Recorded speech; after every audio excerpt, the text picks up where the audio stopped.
Okay, there we go. Well, welcome everyone to tonight's webinar on financing ADUs. As I'm sure everyone can imagine, we're going to talk about using loans, financing, home equity products, and other things to help build ADUs for many different purposes, whether it's to help mom or dad move into your backyard, whether it's to help your kids move into your yard, or even build a rental unit. For those that have not met me, my name is Chris Lee. I am the CEO of Backyard ADUs, and we are a company based out of Brunswick, Maine, focused on helping people build ADUs as efficiently and predictably as possible. And we have been making it kind of our mission to help get the ADU movement underway in New England, like it has fully gone underway on the West Coast. And we are in the very first years of that, and it's extremely exciting. Um, and luckily tonight, we have three of the leading banks in New England who have rolled out ADU specific financing programs. And it's very important. They are actually ADU specific financing programs, not just home equity products dressed up with new marketing. So, with me tonight, Mark Crocker of Bangor Savings. He's the loan officer at Bangor Savings, and he spearheaded setting up Bangor's loan program for ADUs. And we've been working with Mark must have been well over a year now, going back and forth on this, trying to nail it and figure out how to do this. So thank you for joining us. We're happy. We are very lucky Thanks, to have Chris. you. We've got Tricia Bessie of formerly known Cape Cod Cooperative Bank, but now Coast and Cape Bank. And I believe the co-op was one of the first banks to roll out a program in New England. I think it was between you and Cape Cod 5. I don't know which one did it first, but I think it was neck and neck. Right. Thank you.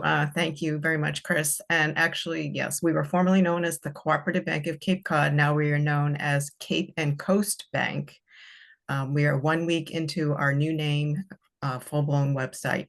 Yes, we were one of the first banks to roll out. We sat down with our local Housing Assistance Corporation, and we're trying to really put a dent in helping some people get into ADUs and creating, with their assistance, specific loan products. So I'm excited to talk about that a little bit later.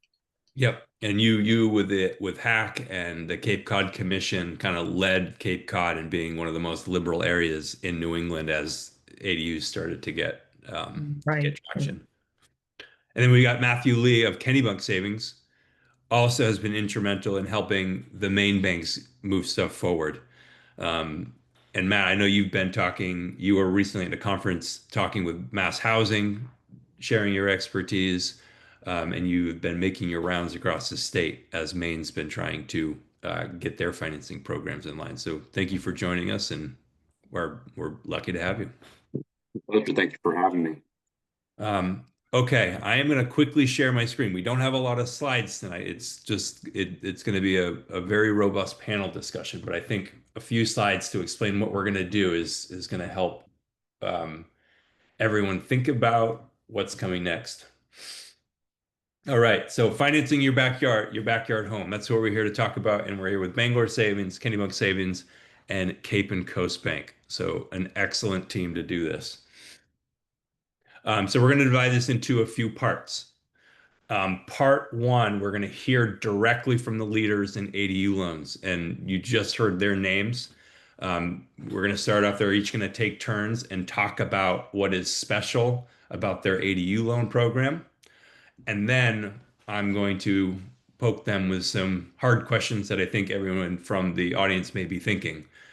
And we're going to have a very awesome, transparent discussion about the realities of debt and interest rates and the cost. Part two, and as we're doing that, here's some thoughts that what you should be listening for, and some ideas to spur some questions. So think about how you're going to be eligibility requirements. How do you know if you're going to be able to get the loan? What are the closing costs? How are you going to figure out your expected monthly payments? How are the interest rates going to be determined? The loan to value ratios, and then what's the process and relationship between the bank and the general contractor you're picking? And then on the right here is a bunch of words that may come up during the process. So think about this, think through some questions, and if questions come up that you want to throw at Matthew, Mark, or Trisha, throw them in the chat, and I will tee them up and we will ask them. So that's part one. Part two, we're going to step into something very practical. We're going to talk about three different scenarios of how to use financing to actually build an ADU.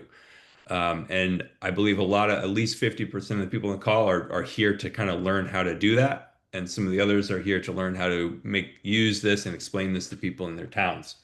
So we're going to talk about kind of the three main reasons that people are doing ADUs today. First one, and the most common one in England right now, is building an ADU on your children's property to age in place. So this is the core one. We're going to talk about how people can use financing to make that easier. Um, we're also going to talk about letting adult children or a close friend build an ADU on your family's land and then charging them rent. And then we're going to talk briefly about building an ADU purely as an investment and how you can try to evaluate that. So three real life scenarios. If you have a scenario that's not on here, feel free to put it in the chat and we will talk through it and see if we can find some strategies around it. And then finally, part three, we're going to close kind of looking ahead. There is a lot of movement at the state levels and in many of the New England states to create some programs to make lending cheaper for homeowners because they're not dumb and they know that interest rates and costs of construction are making it difficult for people to do this. So think through that. Think through the idea, okay, if the state were to get involved, what would I want them to do for me? And we can kind of have some back and forth on that. Okay. So with that, I'm going to stop sharing my stream. We're going to dive into part one. So I think we'll go kind of counterclockwise, starting with Mark.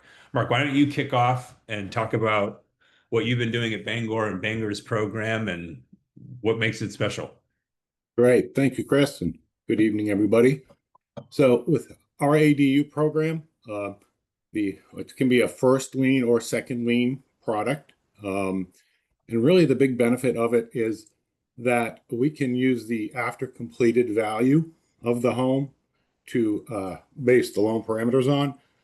So we're getting plan specs. What is that home going to appraise at when it is complete? So by have that flexibility, that allows for homeowners to finance the project. Another advantage is we can use 75% of any projected rental income if it's going to be used for rental purposes. So that's another benefit of the ADU program as well. And having that fixed rate option can be give homeowners a peace of mind, being able to do it as a second lien product. If you have that low first rate loan, like many people do, you can leave that in place and simply have a second lien product to get your project done. So that's sort of how our ADU works in a nutshell.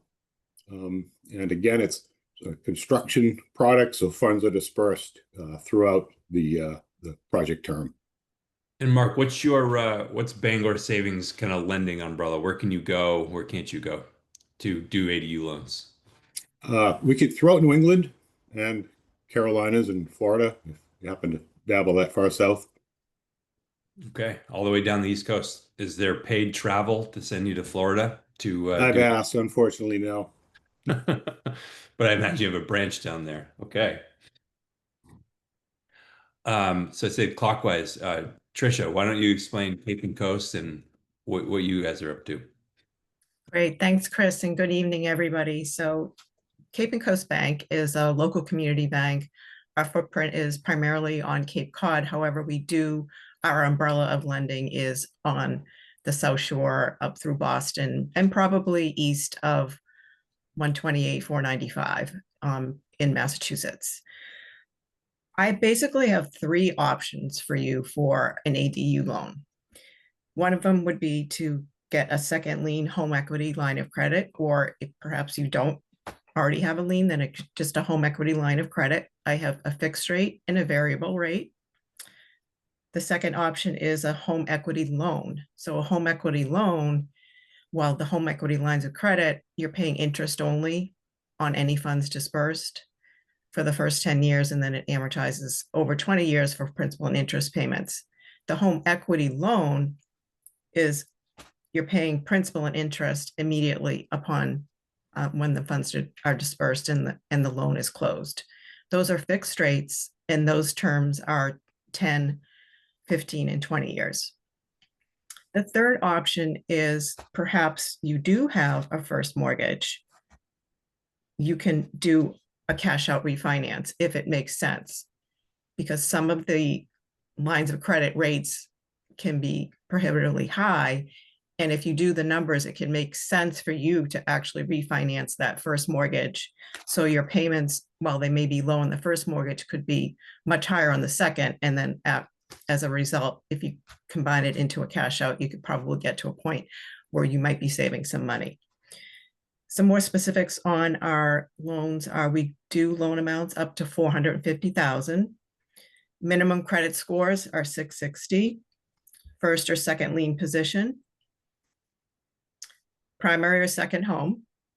Primary residence or a second home. Maximum combined loan to value, meaning the loan that you presently have and then the ADU loan, we go up to 90%. And again, we also do as completed value. So it will be the as completed value of once the ADU is completed. We do full appraisals up to 90% using as completed value. The maximum debt to income ratio, we go up to 50%. We use 80% of projected rent would be allowed. Other requirements to apply for the loan, you would have to have evidence of a town issued permit, copy of builder plans and specifications, and we do not do construction disbursements. Once your loan closes, we disperse the funds to you, and your contractor manage how the funds are going to be used. We do allow on trust. You just want to make sure that any properties that are in a trust that they allow for lending. That's a really good description. I have a ton of follow-up questions on that. I've written down as we're going, and I want to say to the audience as well, if any questions are coming up as you're hearing descriptions, whatever it might be, please put them in the chat, and I will put them in. But Matthew, you're up. All right. Yeah. So I think a lot of how we built the ADU product that we have, that we've had since April of 2024, is really predicated around some of the barriers to finances that we heard amongst a lot of our community members. We kind of took a grassroots approach to chatting with folks from towns in Maine and New Hampshire, as well as some nonprofits that are kind of built around housing, just to get a feel for kind of what's going on in their neighborhood. As far as our market area, we do cover York County, Maine, and Cumberland County, Maine, as well as Rockingham and Stratford counties of New Hampshire. I would say, some key features to our ADU loan product is it is a standalone product, so it can be technically in first lien position, but primarily meant for those second lien positions, especially if you didn't, if you have that kind of sweet low rate, and you didn't want to have to refinance out of it. That's kind of one of the primary barriers to finance that we heard kind of loud and clear when we're talking amongst our community members.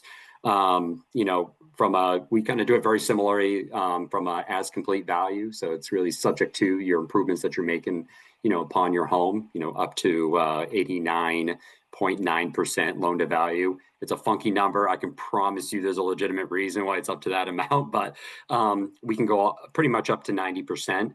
Our ADU loan program has actually grown since we first launched it. At first we did a $250,000 max loan amount, but as we continued to get budgets in and requisitions in, we noticed that we really needed to increase that amount to really capture what the market, demand was. So now we can go up to $500,000 in a total loan amount. We actually have it in a tiered system where any loan amount Mm.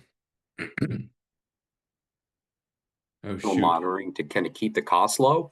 And then anything above 300,000,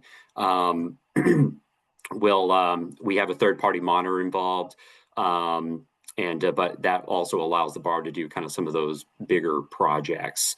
I would say from a cost perspective, unlike a traditional construction loan, which depending on the size and scope of the project, I mean, you could be looking at anywhere from $6,000 to $10,000. The max closing cost we have on our ADU loan is $3,000, and that's for a $300,000 build or up.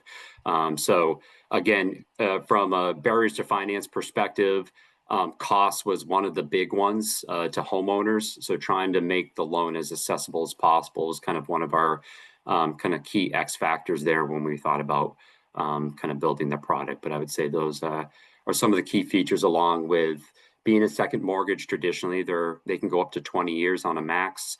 Our ADU loan can go up to 30 to kind of keep the payment affordable as much as possible.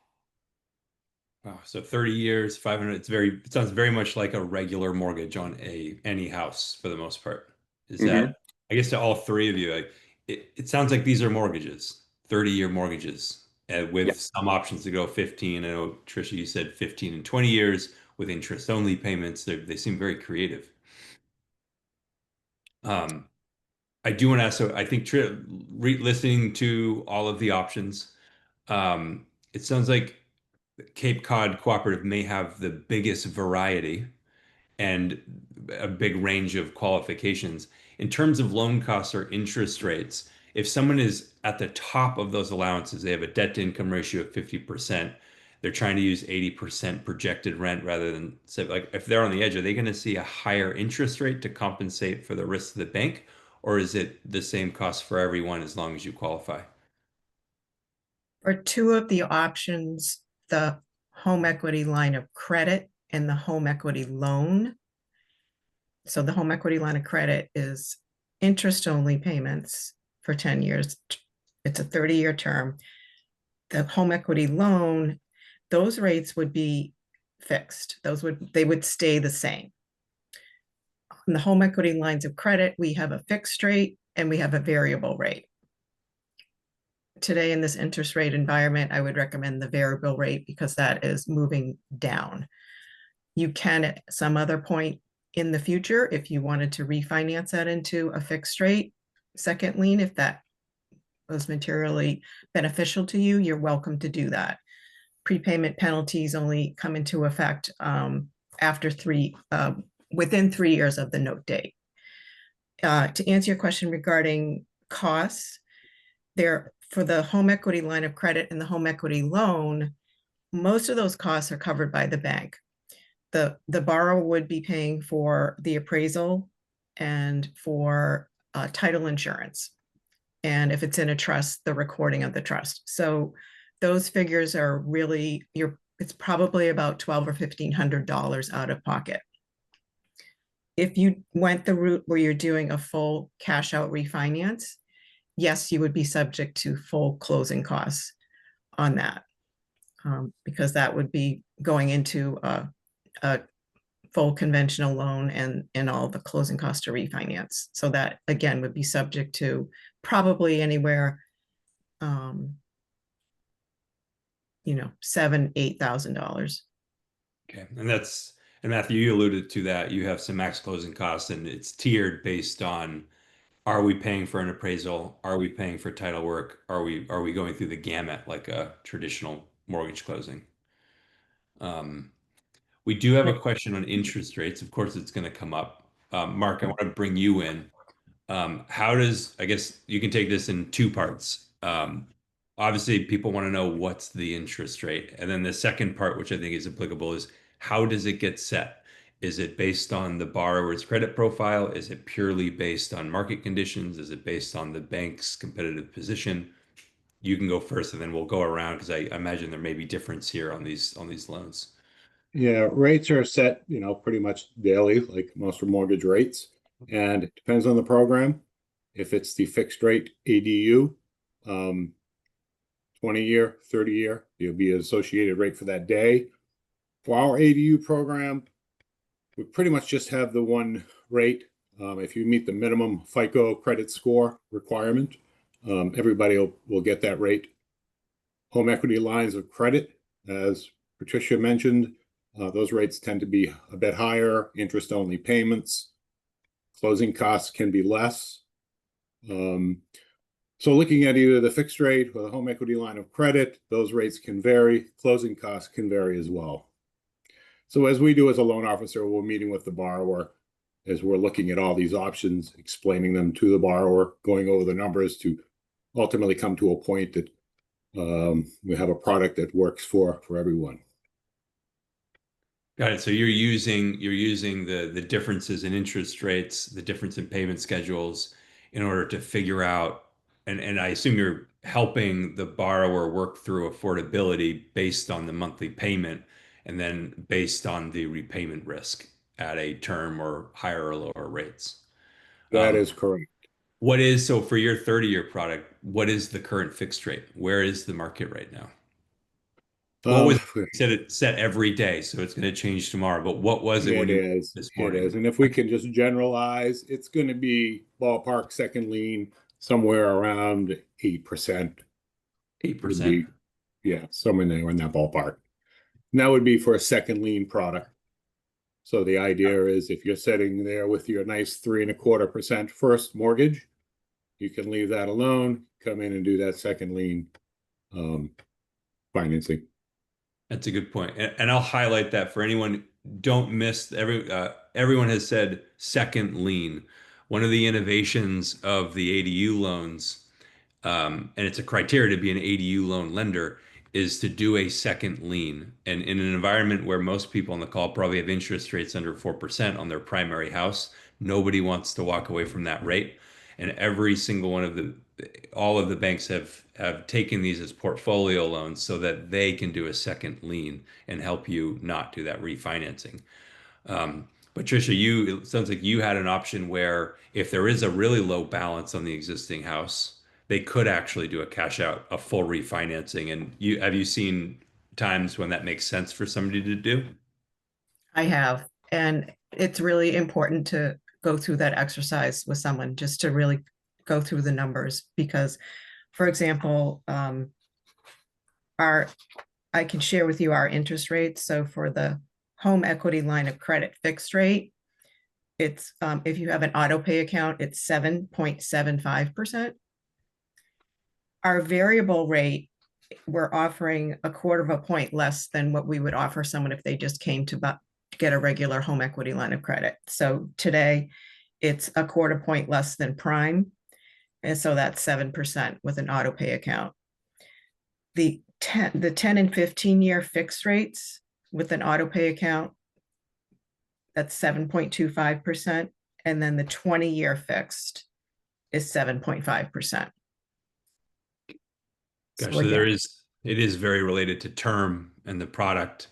And you had did you have a 30-year? Remind me. I do have that option. So you'd be subject to market daily pricing for a cash out refinance.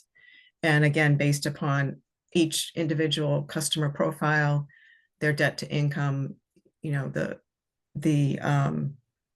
loan to value, all of that would be plugged in. And with a cash out refinance, say for example, today, even with I price somebody with a very low credit score at 620, and I was getting a rate of 6.625. Wow. So that's why it's so important to do that exercise because you could be paying so much more for that second lien payment just because you want to hang on to your low interest rate on your first mortgage. So you have to just go through the exercise. So these, and I want to make sure it's clear too. So everyone that's listening, we're talking about interest rates, but interest rates may not be the thing that drives your payment lower. The interest rate and the term of the loan is also going to have a huge impact. So as you're thinking about how to borrow and what you want to borrow, you need to work with a loan officer to help figure out what your goals are. Are your goals to push down your monthly payment and lock it in for a 20 or 30-year term? Or are you trying to keep a target payment for a shorter period? Or do you want to make a bet on interest rates going down to do a refinance later? And that's very much in vogue right now as the economy appears to be slowing, and we think that the Fed may bring rates down. Um, Matthew, do you want to talk to, do you want to get into more detail on, I saw you nodding your head as everyone was talking. Mhm. I'm just going to open it up to you to dive into any of those items.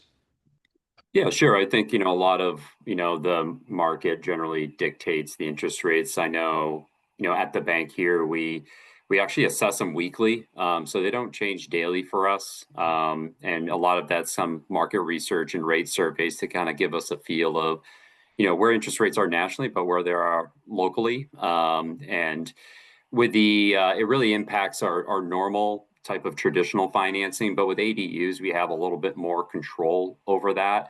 So that's kind of set more of as an internal preference with kind of combination of kind of what's going on out there. So just as some perspective, because it is a second lien, primarily a second lien product. Again, we can do it in first lien position, but if I were to compare it to our max term on our home equity loan, which is 20 years, currently, that is at 7.125. We'll do a 30-year ADU loan at the same interest rate. So currently, it's at 7.125 as well. And that's something that is set internally, again, with a little bit of market research out there. But I think how I like it, how we do it, is that we have a bit more control over what we're dictating for pricing. So. Yeah, I remember you had that cap, that $3,000 cap on closing costs, which is a really Mhm. nice thing to be able to just say, this is what it is, and you can kind of commit to it. Mhm. Of course, you said that was tiered, so it would change on a bigger loan potentially with more appraisal work. Or Yeah, it actually, so if any loan amounts 300,000 or below, that's a $2,000 kind of, it's really just to pay for the monitoring. And anything $300,000 is really to pay for the external third party monitor. So realistically, the appraisal, title work, we do a full title search, the bank pays for. So we see our ADU loan product as more of a community type product. So we pay for the costs on the other goods there. So yeah. we've got a good question from Sarah, talking kind of getting into appraisal risk, which all of these loan programs have a hedge against, but it's got a kind of several parts to it. One part is when they do the appraisal, does it take into account the existing home, or does it appraise the ADU separately? So that's one piece to kind of to take apart. And then the second piece of it, um, is there how does it look at the underlying property, and is there any resale value associated with it? And then the third part is the appraiser looking at comparable sales. So does anyone want to talk about ADU appraisals and those as-built appraisals? Because they are different than a typical single-family home construction appraisal. Yeah, I can speak to that a little bit. I know the way we require them to be done is it does require the main primary residence structure with the appraisal. So it's not only Oh no. Shoot. I think it, value, um, but also, sorry, my internet's kind of cutting out a little bit here. But I think from a marketability standpoint, we do underwrite to make sure that the comparables are solid with what's on the appraisal.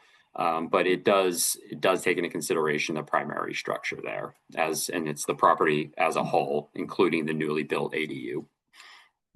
you may have said this when you cut out with internet, but it's one property. There's no resale value. It's one property with a new ADU. Correct. Yep. Um, has anyone seen any of the appraisals come back as you've been doing loans, and what have the appraisals been? Have they been 50 cents on the dollar or 150 cents on the dollar? Does it matter where the property was located? Um, I, it'd be great actually if everyone has an example. We'd love to hear actual examples. I know from what I've seen, most of the appraisals that I've seen have come out 80% loan to value or below. So I think using the as complete value has really been helpful to homeowners. And they haven't had to reach to go up to 89%. So they're not stretching from an equity standpoint. And we've covered ADU loans from Saco all the way down through, Dover, New Hampshire, Stratham, New Hampshire. And we've seen some pretty solid appraisals come back. So. Trisha, Mark, either of you have any Yeah, recent? there's definitely the added value to the ADU that we're seeing, and we're seeing more folks interested for that reason, for the value that it does add to your property. Right. I would just say, yes, we're seeing the value coming in, so we're not seeing gaps or anything. I think that, of course, if you're in an area, say the South Shore versus maybe the tiny tip of Cape Cod, you're going to have different comparables. So the appraiser has to work within their framework of what the requirements are, but for the most part, they are coming in Got it. full value.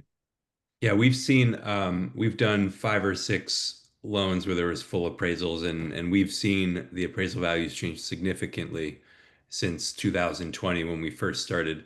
And they went from 50 cents on the dollar to cost of construction to significantly higher, 75 cents or more. And it's very dependent on the current sales prices of houses around. So those comparable sales do seem to come in a lot. And I don't know if Mark, Matthew, or Patricia are familiar with the Freddie Mac appraisal guidelines, but we went down the rabbit hole one time as we were getting low appraisals, and there was a big change in basically appraisal guidelines and how appraisals needed to take this. And they went from being a feature of a house with a fixed price without being able to rate it A, B, C, D quality to an extension of the house and actually get qualitative information. So the model changed, and I think that's why all of the new ADU loans go out are not seeing appraisal gaps. So that risk it's great to hear that is for the most part off the table. Are there any scenarios I mean, if anyone on the call, that you would be worried about having an appraisal gap? Like, what if somebody is coming to you with an 80% or a 94% loan to value in a recently issued FHA loan? Is that going to be a potential problem on their existing first mortgage? Sorry.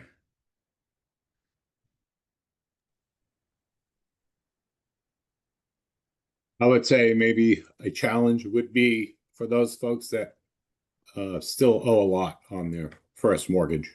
And they're trying to build an ADU, trying to use the equity they have, what equity they do have to help with that financing. And just finding that with the construction cost or the cost to build, what they have for equity, even with the after improved value, the numbers just aren't going to work. That's really one of the bigger challenges that I see. Agreed.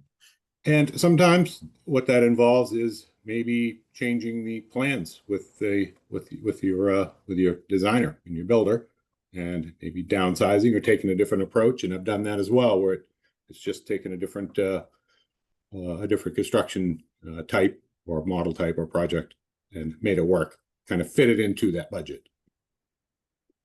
Got a few more questions coming here. One is pretty specific that I think it can be quick.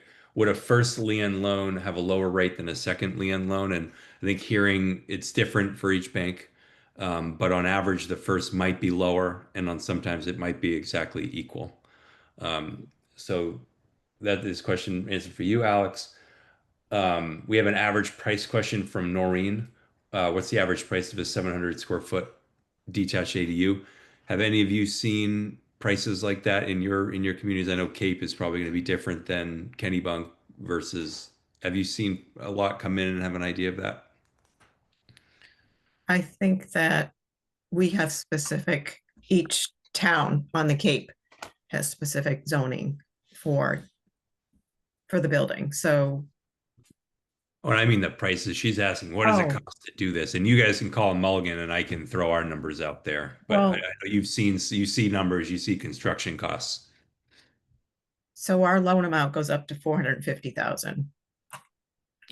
If so, for example, if you got a home equity line of credit and you have that line going, if you don't use all of that 450, you're not making payments on it. You only make payments on funds dispersed.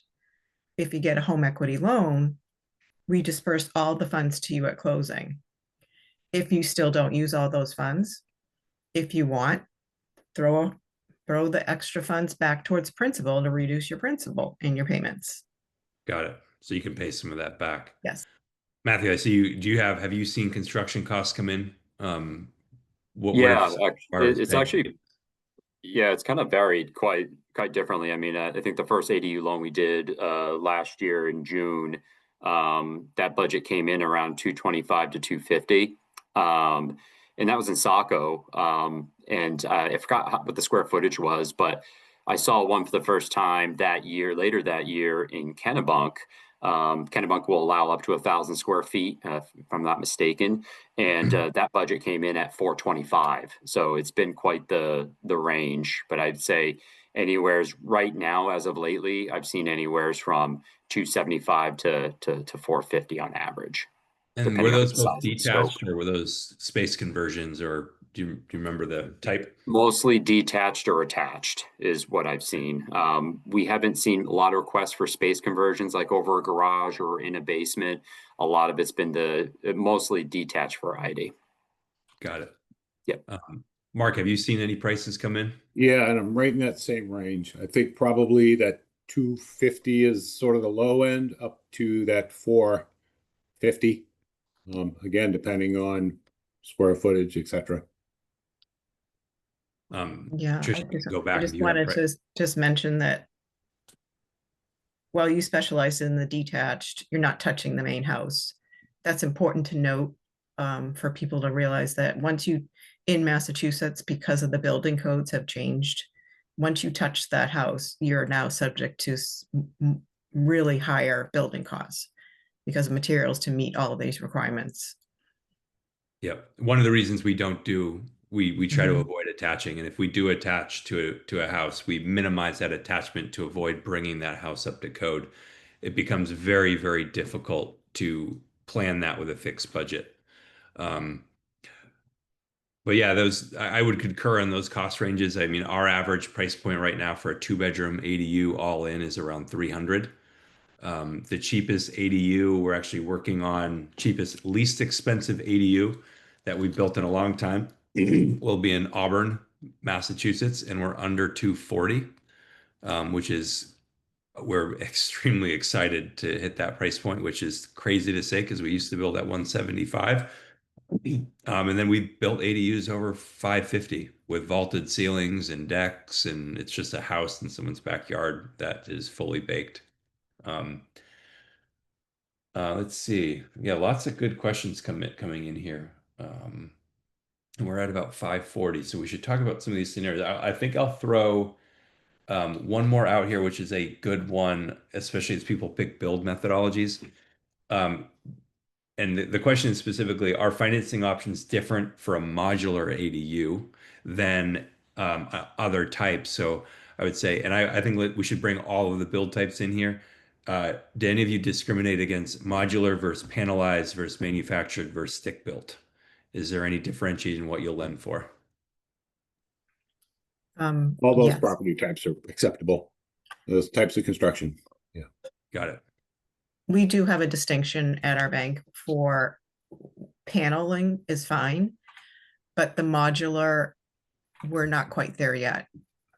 Reason being is that lots of times those builds, they're structured where there's so much money up front in order to pay for this. And then it's typically built somewhere in the south and our collateral's on the road and it's too risky. So we're just not quite there yet with the modulars. Got it. Yeah, and a lot of banks have been coming to that in our early years. We're a modular builder. Everything we build is modular, and our factory's in Pennsylvania.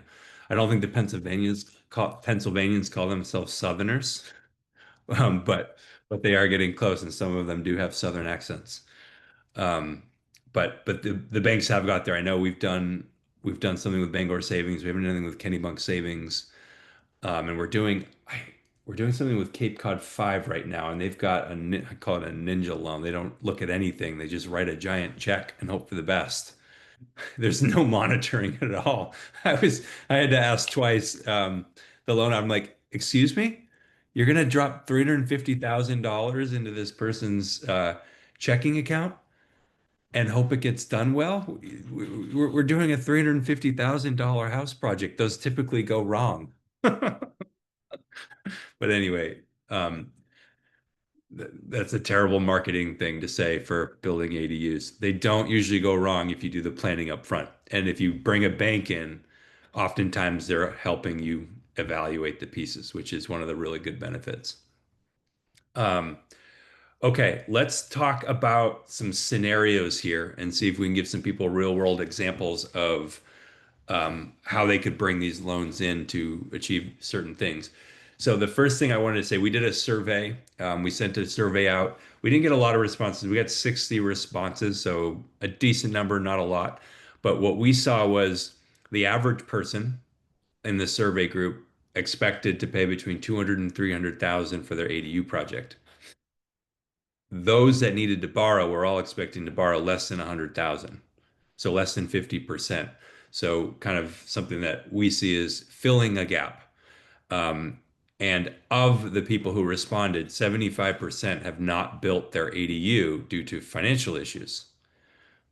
So we're looking at a really interesting problem where there's lots of people who want to do this, and most of them are not proceeding because of a 50, maybe $75,000 financing gap. So I wanted to talk about one scenario here, and I think Mark, you were working with somebody that they were actually trying to do a new purchase, but they're trying to consolidate and do kind of a multi-generational living. So I wonder if you could kind of draw from that scenario and kind of talk about how would an ADU loan possibly go into somebody in their 60s. They're trying to move into their kid's backyard. They're selling their house. Maybe they're getting 200,000 in proceeds, but the ADU is going to cost 265. How does your ADU loan come in to fix that situation? Yeah, this particular example that I had provided, it's some folks that are looking to buy a new home, and one of their priorities is to find a home that's really suitable for a detached ADU. For that reason, they have multi-generational family that's going to be living there. So it sort of just shows you how it's evolving and how people are looking for homes that have the ADU potential. So filling the gap in this particular situation, the conversation I had is they did sell, and they sold the prior home, buying this home. They had a considerable down payment. They were putting over 40% down. So the conversation we had is after the purchase, we could circle back and look at doing a second lien ADU product to help them complete that financing of that ADU. So they looked at doing the purchase first, again with a considerable down payment, so they've got some equity started up front, but it allows them to fairly quickly potentially turn around and get started on that ADU after they close. And when they were considering that next loan, so they were going to take out a first mortgage, just like most people do when they buy a house, and then they were going to do this second lien product. How are they thinking about how much they were going to borrow? Were they thinking about it from a monthly cost of ownership standpoint? Were they thinking about a max debt level? What did they have in mind? They're looking at what is the maximum we can get in terms of qualifying. The goal will be the folks that will be residing there are going to be kicking in towards the mortgage payment. However, in some cases, we may be able to use a portion of that income for qualifying, but to be conservative, we're looking at numbers without considering that at the moment. But by doing that, we're going, what is the maximum that we can approve for an ADU, and then trying to fit, that make a project work within that bucket. Got it. So So they that's just what it is. Making the max. numbers work, looking at the home equity line of credit, second lien ADU, we'll look at both products. Matthew or Tricia, have either of you had a situation where someone was short less than $100,000 and was just trying to turn that into a monthly payment?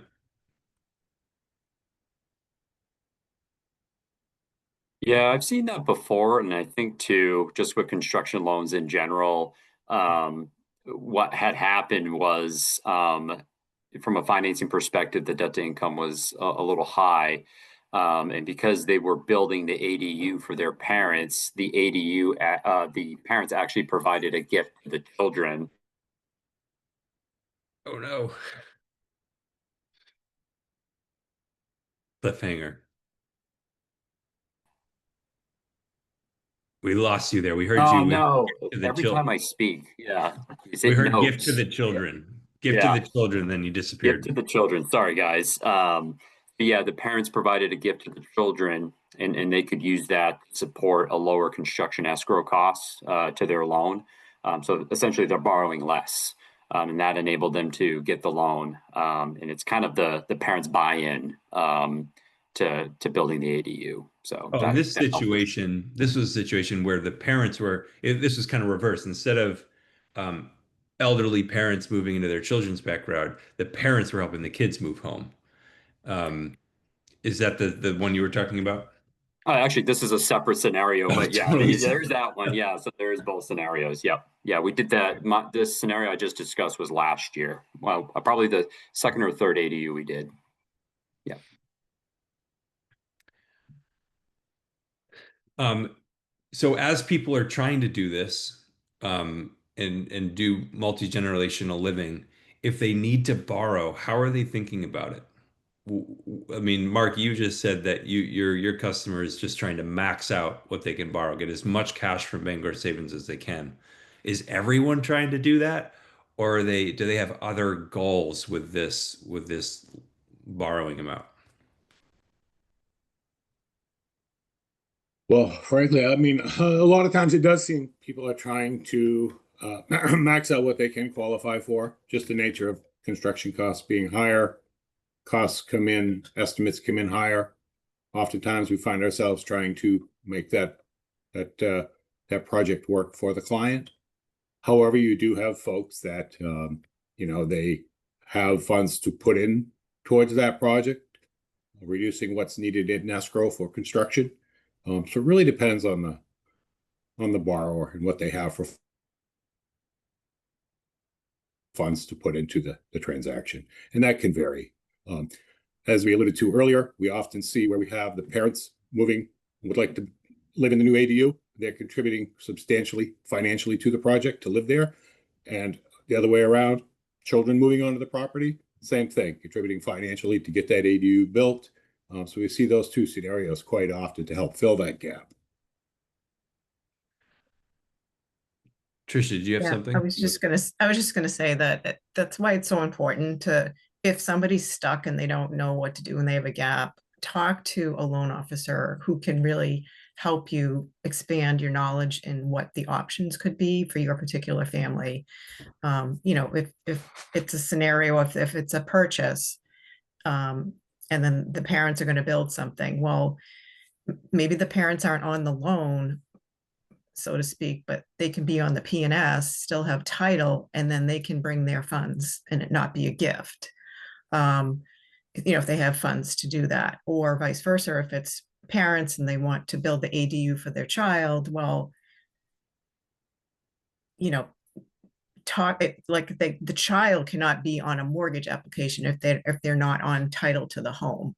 So working through the family, maybe the family needs to talk to an estate planning attorney to kind of get their affairs order with their children and how they want things to flow. So there's lots of different ways to do it.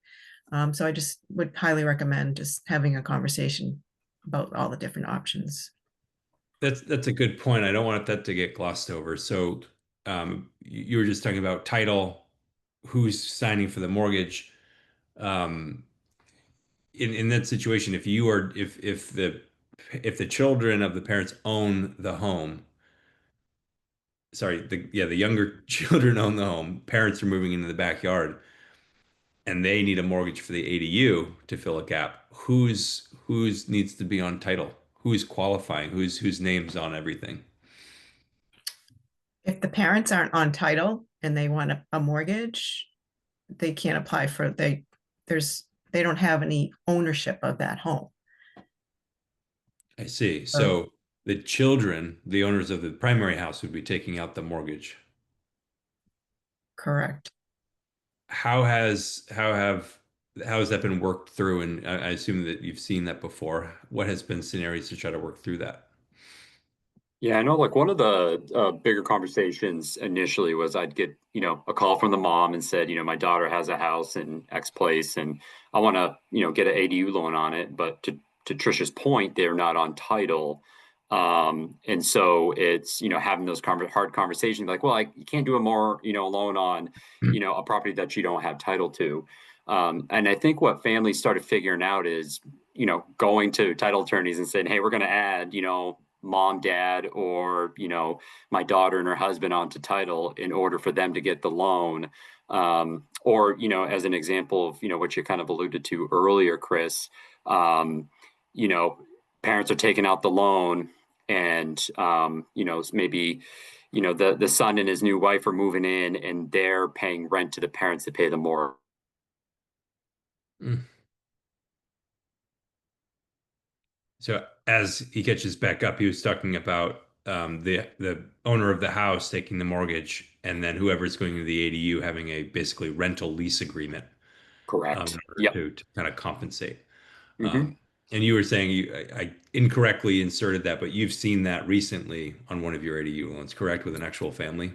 Yeah, a couple months ago, and they arranged it and they were comfortable with it. But I think also to Trisha's point, I know she mentioned this earlier, but it's really just advisable by a title attorney and going to use your third party resource to see what the best avenue is, because not everybody is going to be comfortable about adding family members in addition to deeds and stuff like that. So some of these more creative arrangements might be have to work. And to put some numbers on this, I know I don't generally we're not very good at math as humans. There's a couple of us that are, and they tend to be physicists. But 100 we're so if we're talking about a 30-year term, 7.5% interest rate. I'm just on my other screen here. I'm messing around on bank rate loan calculator. $100,000 borrowed over 30 years at 7.5%. It's about $700 a month. That's a lot better than rent. And if you were to double that, it goes up kind of linearly. So we're talking about building an ADU, a brand new detached structure, and having a payment that is significantly less than going rent. So I think that's the piece. That's what a lot of states are trying to do. That's what I think that's what we're excited about, people getting excited about, and what we'd like to try to help people understand and get feedback from people. Why wouldn't you do that? And there's more questions that people have about why wouldn't you do that? So have you had conversations with homeowners about ownership concerns, or what happens if there's a dispute between the homeowner and the ADU occupant who's invested in the property? Have you seen any of that come up, and how has homeowners dealt with it? Uh, Basically ensuring that both can live happily on this piece of land that has some weird ownership arrangement. I would say I haven't seen that come up too often. I think we've only done a few where it's usually for true rental purposes. I think a lot of what we worked on is kind of that, Mark alluded to it earlier, just a lot of generational housing scenarios, and stuff like that. But I haven't ran into many potential rental issues or anything like that yet. Not yet. Same here. First passes. Most of the demand is for families. Yep, and I would concur. We see this for families, and there are sometimes concerns with the long-term situation if there's a dispute between family members. Not all families live happily together forever. Um, we had an interesting question from Brent asking about what about land leases? Can you do land leases? Has anyone heard of land leases in ADUs?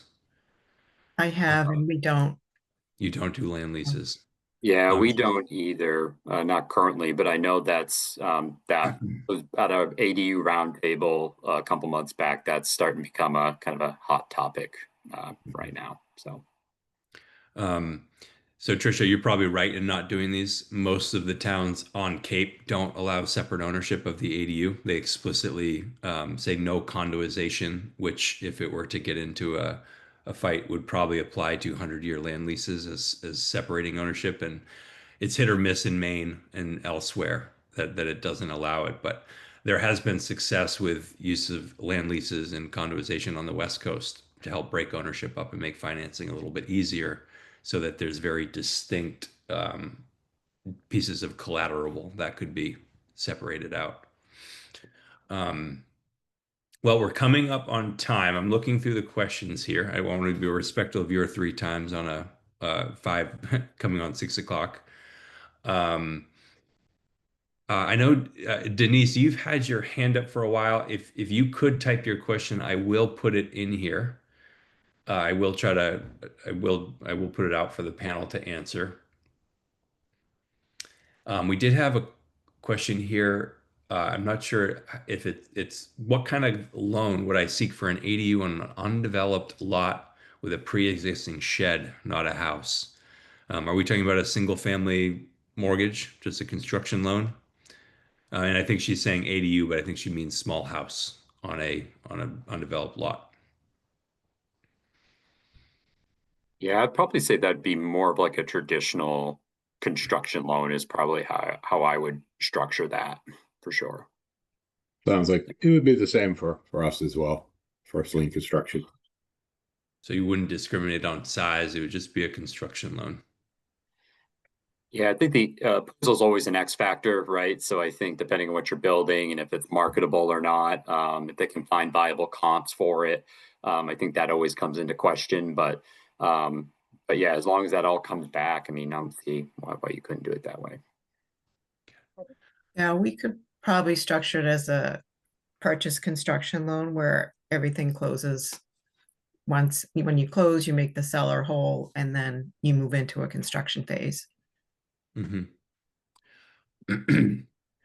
All right, I guess with the last, we totally missed talking about state programs to come. So I think we'll have to take a mulligan on that one. All I will say is there is nothing officially announced, but there is absolutely something going on at Mass Housing, with some intention of rolling out some kind of state-sponsored ADU loan program in the new year. So keep an ear out for it. Something will be coming, and hopefully it doesn't get too delayed. The state of Maine is as well. There is talk of specific loan programs or subsidy programs at the state level, with some unique ways of trying to finance them given Maine's enormous budget deficit. So do stay tuned for that. As with any programs like that, I don't necessarily, if you need an ADU now and it's for someone, I wouldn't necessarily wait because it may come, it may not come. And if you are trying to build an ADU and you're in over the age of 60, you could use the home modification loan program, and that's $50,000, which fixes the gap for a lot of people, with that average. So with that, I'm going to do one more look. Looks like we've closed out questions, but Matthew, Trisha, Mark, thank you very much for joining us tonight. We will be sending this recording out. So if you want to send it to anyone, we'll send you the link and you can forward it to some of your customers and future customers. We'll be sending out to everyone that registered that wasn't here. And then we'll also be sending out some information on the ADU loan program that each of you offer. So it's people that can reach out with questions. And the next step, I think, for anyone on this call who's been thinking about an ADU is to figure out what a monthly payment would be to finance that gap. And don't be worried about taking that first step of just making the phone call. But anyway, thank you, everybody. Have a great Thank night, you. and we look forward to hearing about the ADU build. Great. Thanks, Thanks so guys. much. Have a good night.